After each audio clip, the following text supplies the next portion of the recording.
ezt a szívet anyám beleírom kívánságom, legdrágább vagy a világon, én még sokan szeretsz nagyon, ezt a szívet kívánnom. Na, akkor add oda. Egy puszit is kapok, Mackó. Ezt te csináltad. Otthon is csináltál nekem sok szépet, ugye? De hát ez nagyon szép manapság.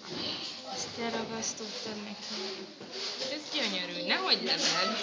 Köszönöm. Na, és elmondod a másik verset is? Nem másik vers is. Hát, de mit?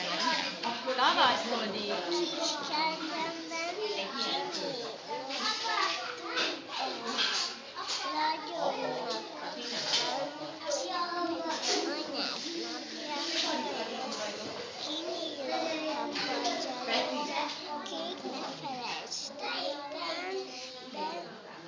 Neked adom.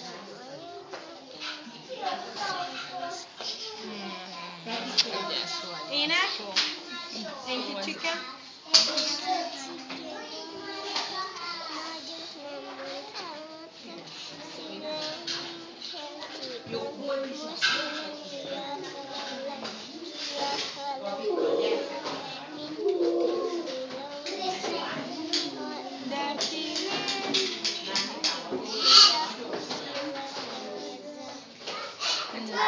Te ezeket tényleg titokba tudtad tartani, egyet sem mondtál el, csak az orgona ágát mondtad.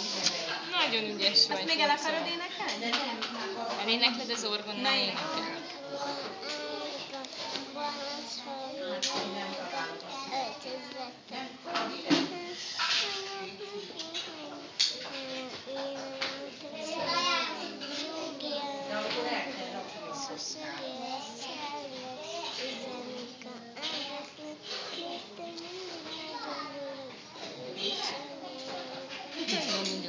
Majd ilyen sokat tanultál meg. Te tényleg ügyes vagy. Innen, ott van. Meg milyen? Ugyanúgy kicsit. Ja, akkor itt van olyan nő. Ja, te kinéztél már egyet? De gyerünk van. Mondjad, hogy boldog vagyok. Köszönöm. Te sziszta vizes lettél? Hát nagyon szép volt, Manu, nagyon sok verset megtanultál, nagyon ügyes vagy. És azért vagy különösen ügyes, hogy végigmondtad, hogy titok, és nem mondhatod el. Ugye? És el sem mondtad. De most már majd mondod többször, jó? Hogy apa is hallgathasson. Jó, Maci?